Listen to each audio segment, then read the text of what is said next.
Hello, this is Pauline Jennings. Welcome to Musician Talk. My guest today, Greg Keel, has played saxophone with many stars of the industry, including Natalie Cole, Aretha Franklin, Dizzy Gillespie, Doc Severinson, and, well, too many to mention here, actually. He's been on the faculty at MacPhail Center for Music since 1995, teaching saxophone, directing community partnership ensembles, and instructing in the Jazz Combo and summer workshop programs. He is also on the faculty at Carleton College, Hamline University, and the Shell Lake Arts Center in Wisconsin.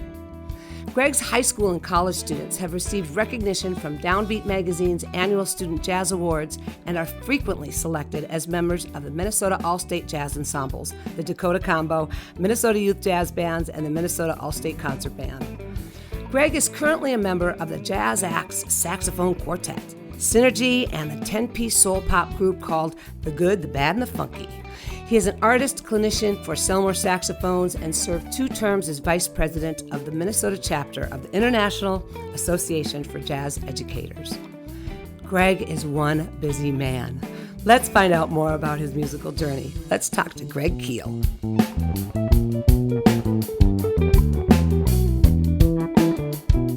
Hey, Greg, how you doing? Welcome to Musician Talk. Thank you, Pauline. Glad to be here. Good. So, do you find performing different now at all than pre-COVID?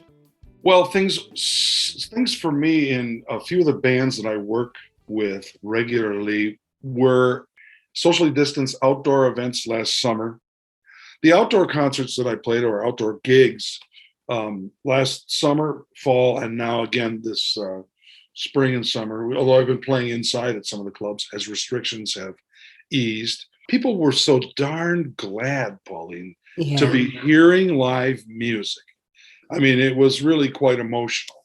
It was like okay, we're all in this together. We're glad to be here, but let's get through this and celebrate the little time we've got. Now everything is wide open for the most part, with the exception of the camps and workshops where, for legal reasons, educational institutions are still requiring masks on campus or in the buildings and so on. Sure. But it was a surreal experience. It was just, as you know, it was limiting and frustrating. And we made it through thanks to technology. Yeah. But that doesn't take the place of the live performances. No, it doesn't. And so you've been playing recently? Oh, yeah. Since things have opened up? Yeah, I had 2 weeks ago. I had a show on Friday night. I had 3 shows on Saturday, and then Sunday night was a benefit for the little girl who was killed by a stray bullet in Minneapolis. We did a benefit at Minnesota Music Cafe. Several bands. Well, I think there were 6 bands, and it was a benefit for the family for funeral expenses. It was a lovely evening and a lovely afternoon and evening. So, you know, that was like a 5-event weekend. Wow. And, so you're busy. Well, I'm getting busy again, you know, and I've also taken time, though, to turn down some things. To be quite honest, I think anyone who's been teaching online will tell you it's been very tiring. Well, particularly for somebody like you that's not just teaching at one institute. And I got to believe that there's different ways that they're teaching at different colleges. And so good for you that you're still standing. You know, MacPhail Center for Music, the largest public arts conservatory in the United States, we've been doing online education, online teaching, often in groups, but sometimes individually for our online school partnerships for 12 years now. We've been at the state capitol for several performances, lobbying for and got money given for online education in the state to expand, you know, bringing like the Minnesota Orchestra to Thief River Falls virtually, you know. Right. And so blessedly, when we got to March of 2020, you know, technologically, IT-wise, we were poised to just go transition in days. That's great. And we had the experience of doing it. So we were fortunate, you know. Did other institutes contact you knowing that you had already been doing this somewhat? By the hundreds. Yeah, I bet. Worldwide. Yeah. It was quite heartening, and it was unbelievable. We heard from colleges, universities, conservatories, from here to, Russia. How are you doing this? Japan, New Zealand, Australia. How are you doing this? It was quite a reflection on the president, Paul Babcock, for his wisdom in putting this together 12 or 13 years ago. Yeah, seriously. And we had the backing of Mark Dayton's task force on online education. My colleagues, and especially Paul at MacPhail, who had the wisdom to put this stuff into place. How could you have possibly, predicted any of this? And of course, it wasn't a prediction. It was just fortuitous that we were a leader, and it had that. So. Well, I mean, he saw the future, pandemic or no, that there's a lot of this is going to be online, a lot of teaching, and that's brilliant. Yeah. You want my beginnings now? Yes, let's go back. Let's go back to when you first started playing your very first instrument. My parents both were professionals. My mom was an elementary school teacher. My father was a dentist, but he played his way through high school, undergrad, World War II at Pearl Harbor in Hawaii from February 42 after the attack. He was a lieutenant colonel in the Army Air Corps, which is now the U.S. Air Force, and he played in the swing band. And this is, you think this is 1942, and Glenn Miller and Benny Goodman, that was America's popular music. So when I was a little kid, and my dad played saxophone well beyond his retirement, so that was my inspiration initially. But my parents had a stereo when I was a little kid growing up in Madison, Wisconsin. And before I even took piano lessons, I asked if I could use their stereo and play records, to which they graciously said, well, sure. And I would sit on Saturday afternoons, if my parents were gone especially, and I would play one album after another. How old were you? Broadway. This was probably about 5. Oh, wow. Wow. And one of the first things I wanted, my first musical instrument was probably a little record player. That was I still have my Alvin and the Chipmunks record from when I was 5, Mm-hmm. And so I was hooked on music as a kid. And my dad fortuitously gave me a small, I guess it would be one of the early, very small transistor radios that one of his patients gave him. And I would ride around the neighborhood with that transistor radio, and I was just hooked on contemporary music. It didn't also hurt that one of my father's patients was the nighttime DJ at the big AM pop rock station in Madison. Nice. And so he invited me out, my dad and I out there. And we used to go out to the station at night and watch Bob run his show. And, he'd give me extra 45s to take and play them on my little stereo, my little mono record player. So right. When I was probably in about, I want to say maybe first or second grade, my parents got a piano, and I was the first kid to take piano lessons in our family. And I had a woman who was one of my father's longtime patients, and she was probably close to 80. And she was just a treat. And I loved that woman. And after a year, she announced to everybody that she was retiring and kept maybe 3 or 4 of her top high school students. And so I was out of lessons, and I got the lady down the street as my piano teacher who not so good was not an inspiration. And I really grew to just dislike piano, which really came back to haunt me. Since I used to hear my dad's jazz group rehearse every single month in our basement from the time I was 4, and I would listen to that group play, and I'd fall asleep listening to those guys rehearse until well in past my college days. And so I knew that when I could take lessons in junior high school and in Madison back in the day, you could start in band when you were in 7th grade. Now most students start in 5th or 6th grade, but I couldn't wait to start the saxophone.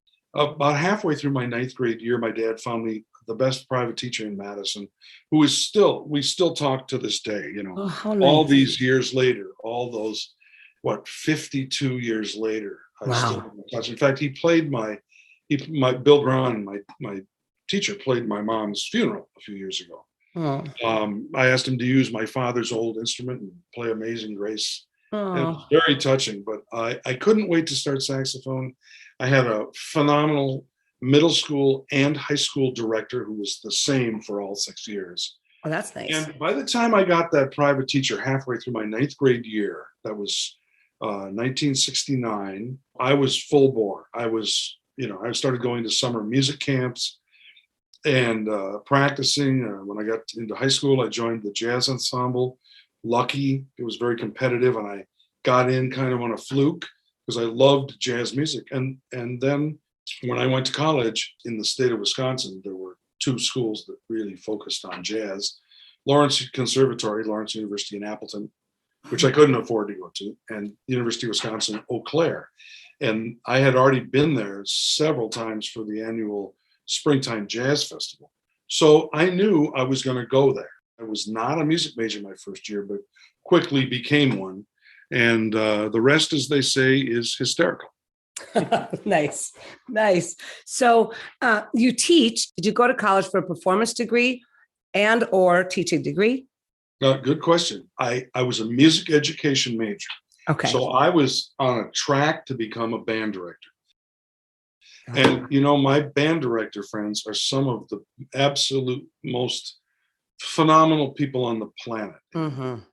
And that goes for choir teachers and orchestra teachers and anybody who teaches the arts. It's what they bring to students is not only extraordinary, it's more needed than ever. There's my soapbox moment, Pauline. But I will say that after a couple years, my very fine theory teacher, who was also a jazz pianist and the most challenging theory and composition teacher to study from at Eau Claire, but he was the best. He pulled me aside one day, out walking by, and he goes, "Greg Keel, come in here." And he made me sit down in his studio with the door open. And he said, "All right, I'm looking at your transcript. You're all full bore with playing and practicing, and you're a music education major. Tell me why." Oh. And I really couldn't tell him why. Wow. And I said, "Well, they told me that's what I had to be." So, well, we have music performance, music therapy, music, a Bachelor of Arts music, and blah, blah. So he wisely told me to get out of the music education thing and just pursue a Bachelor of Performance, Bachelor of Arts performance. And I never looked back. And I started teaching privately about a year later, just to local students and other college students who wanted to study with me, because I was one of the better saxophone players on campus. And, and I developed a really good teaching reputation living in Eau Claire. And then the university called me and asked me to come and do some pinch hitting when other professors were on sabbatical. And I got hired by UW Eau Claire, and then I moved up here, and I got hired by MacPhail, on the basis of my teaching audition and performance audition. Wow. And quickly built my studio. And for a long time, I think it was really, an exceptional number of students. Mm-hmm. And then I started doing some adjunct teaching at Macalester and St. Olaf, and then got hired to teach at Carleton and Hamline, where I'm the jazz ensemble director. That's how my teaching career started, kind of in the back door, if you will. That's interesting. I think a lot of musicians, they go to college and think, okay, well, I need to get a degree on something to fall back on, right? Because you might not make money. That's that you hear that all the time. Or your parents tell you, no, you can't get a music, performance degree. You have to get. What if that doesn't work? Yeah. And so people get there all sorts of different ways, don't they? It's very interesting. For my dad, he was very supportive. Nice. Me becoming a music major and a professional musician. My mom was extremely cautious. She did her best to talk me out of it. She called her old school district in Madison. What are music teachers making? And what's this? And she did her best to lobby against me becoming a musician. And in later years, obviously came along and was very right. She was a very wonderful mom. And it just goes to show how you could get widely disparate opinions from your parents. That's right. I believe, Pauline, I don't think having a backup plan is a bad idea, but I also think if you're going to do something, set your mind to go do it, and do it is the message. And I think that's a good message for everybody. Yeah, both feet in. Yeah. Both feet in. So you're playing with, we're going to jump forward. Well, we already are forward, but we've been talking about your teaching. And you're also now playing with, you're in a couple different groups, JAZZAX Saxophone Quartet, Synergy, and the Good, the Bad, and the Funky, which I think is pretty much the best band name ever. Isn't that a great name? Oh, it is. It is. So just touch on each of these groups just a little bit. Synergy is a group that's led by Dick Whitbeck. It's who was for the longest time the music director at the old Carleton Celebrity Room, and he also ran a nightclub in Minneapolis that's pretty legendary called Rupert's Nightclub. Playing with that group for the last 22 years, I mean, I've been everywhere from Toronto to Hawaii to the Caribbean, to, Miami, Fort Lauderdale, New York. So many great members of that group were just legendary. That's been a fun band to play. It's a superb, large group. Anywhere from 9 or 10 up to 14, depending on the event. And JAZZAX has been a labor of love. My dear friend Dave Milne created that group more than 20 years ago, and it's Dave Milne on saxophone. It's a jazz saxophone group. Oh, neat. Dave Milne, Mike Walk, and Pete Whitman. And Pete, speaking of Northfield, has been teaching at St. Olaf lately. Brilliant players, composers, and arrangers. Routinely, we do special concerts with guest artists. We'd add the rhythm section. It would be Phil Hay on drums and Laura Caviani on piano, and different bass players over the years. And we did a concert with the great saxophonist Bob Mincer. And like I said, JAZZAX is an inspiration. And the last group that I'll mention, Good, Bad, and Funky, it's 5-piece horn section and four rhythm, and Alan Glenn on lead vocals. It's a real amazing group. I think it's a fabulous pop group, R&B, soul. Brad Callahan, my dear friend, is our arranger and music director. He just got done co-arranging the last two Tower of Power 50th anniversary albums, along with Dave Eskridge. So Brad's the co-genius with that. I'm very proud to be in that band. It's a real great group. Steve Strand plays in that band, Prince's lead trumpet player for 24 years. There's just a lot of great musicians, and there's just flat out, as Pauline, just flat out in the greater Twin Cities area, carrying all the way, of course, down to Rochester and Northfield and, beyond, and up to Duluth as well. It's just flat out incredible musicians here in Minnesota. Yes. Just incredible. So, okay, we have to move on. Unfortunately, I would just love to talk about all this stuff for so long. But I want to dig into this first song that you picked for us to play, which is called Ode to Billy Joe, which for those of us of a certain age, very familiar title. I love this arrangement. Tell me a little bit about it. Who's playing, Sure. Who wrote the arrangement, etc. Blow Zone is the brainchild of Brad Callahan again.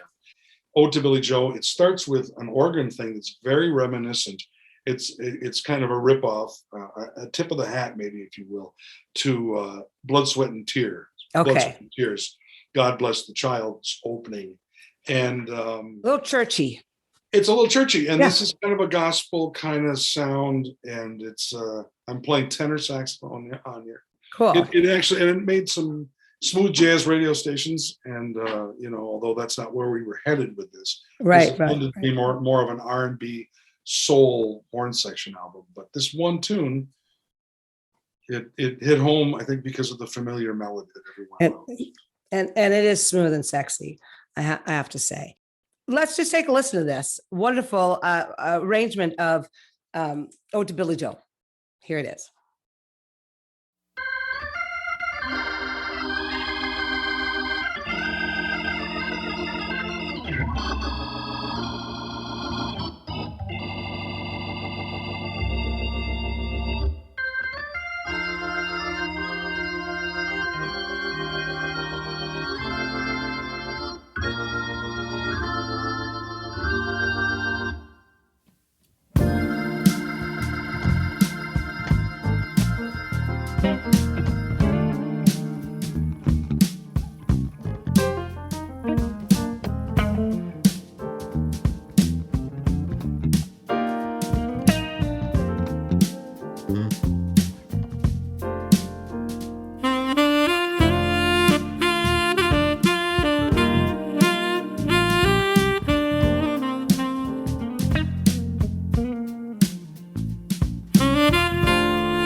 This is Pauline Jennings, and you are listening to Musician Talk, hosted by me.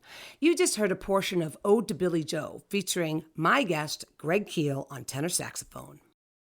This arrangement just really tickled me, and I love the organ intro that it starts a little churchy, and then it kicks into the groove that is, to me, very smooth and sexy. Yeah, it really is, and it's just a great cover, really, really great cover. So, and world-class musicians again. So what a treat to get to listen to that. Thank you so much. So I want to know, how do you talk to your students about the importance of music? Good question. Well, I talk to my students about a lot of things, not just playing the saxophone. They need to know a little bit about the history that they're playing. Music lifted this country out of literally the Dust Bowl era and lifted us out of the Depression as we headed toward another world war. And the students need to know about the importance of playing a whole bunch of styles, knowing how to play Mozart, knowing how to sound like Paul Desmond with the Dave Brubeck Quartet, knowing how to sound like Johnny Hodges with Duke Ellington. And you need to suck up every bit of the sound, the tone, the technique, the timbre of their sound. You need to soak in that and to copy and be inspired by and learn from that sound. You know, I have this 5T formula for my students. I hold up my hand and I say 5 T's in no particular order: tone, time, tuning, technique, and taste, as in good taste. Nice. You know, whatever you play, yeah.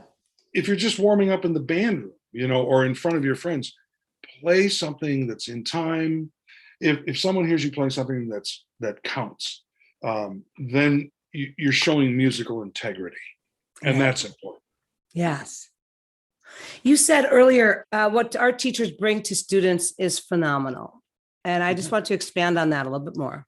It's I hear from my students sometimes who say, thanks for teaching me all about the saxophone and all about music and all about life. And I'm really lucky to have heard that hundreds of times over my teaching career.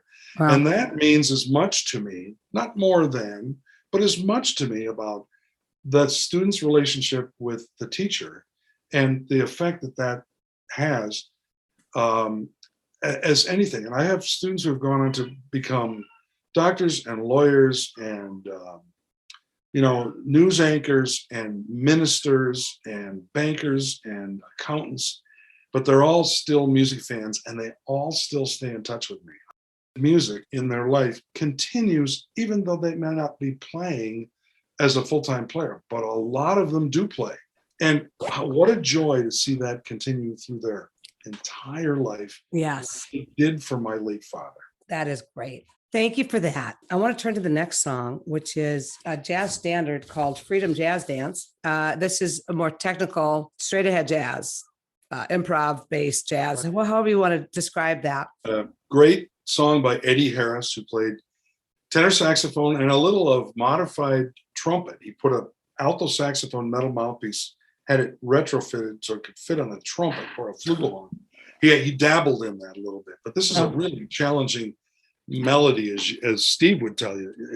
It's a severe melody, and it's a pretty high tempo tune. This is from a neat album from I can't remember when, maybe 13 years ago, something like that. It's Minneapolis drummer Jason Price assembled a group, and the album's called Collaborations.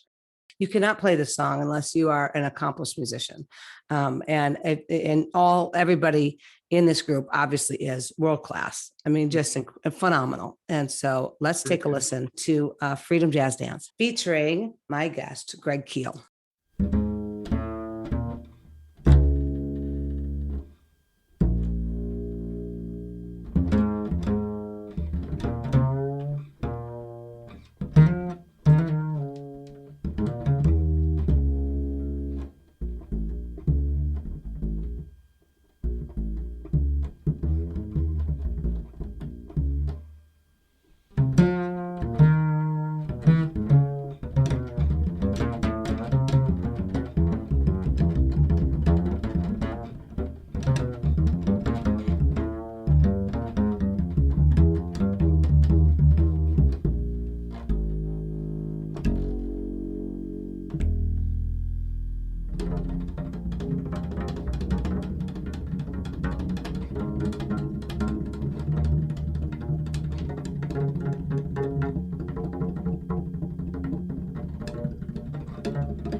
You are listening to Musician Talk, hosted by me, Pauline Jennings, with my guest today, Greg Keel. You just heard the group Collaborations play Freedom Jazz Dance. Greg is the skilled saxophonist you hear showcased in this piece. It's exhilarating. Really, really is. So enjoyable. And it's so expressive and dynamic and all those things that I really love this piece. Yeah. Thank you. I agree. It's fun to play. It's a workout. You don't just go sight read this melody. No, you don't at all. Time for the big P word, practice. So we're at the point of the show, best gig, worst gig. And I mean, you've had these incredible gigs with the stars of the industry. And I would love to hear one of your best gig stories about one of those people, because we all like to hear about the stars. Sure. You know, one thing I always tell all my students is when they start doing professional gigs is no matter what happens on any gig you do, whether it's a small gig or a big gig, if it turns out that it's a disaster or there's all kinds of weird circumstances, at the very least, you get a great story out of it. Exactly. You get a great story. That you're putting me on the spot, Pauline. It sounds really canned. I've had so many phenomenal gigs that are small gigs or major gigs that are just too numerous to mention. I can think of some moments where when Aretha Franklin did what was billed as her farewell tour, and it turned out not to be. They came to Mystic Lake and casino, and I got to stand up. This was about 2005. I got to stand up and play that iconic improvised solo on Respect. Otis Redding wrote that she recorded and was one of her signature tunes. Absolutely. That was a blast to get up and do that with Queen of Soul in front of you. Right. I don't have a worst gig, but I will tell you, once in the 1980s, I got to play some dates with the late, great Mel Torme. Wow. Who co-wrote the Christmas song with Robert Wells. And here I'm out of school, and I was playing lead alto in his band, and they're all his arrangements, and the Velvet Fog, his nickname. And we were arranging for those shows, and I started playing what I would consider to be modern, lead alto, like Buddy Rich band, like this. And I played maybe 4 measures, I don't know. And he stopped the band, and this is in rehearsal.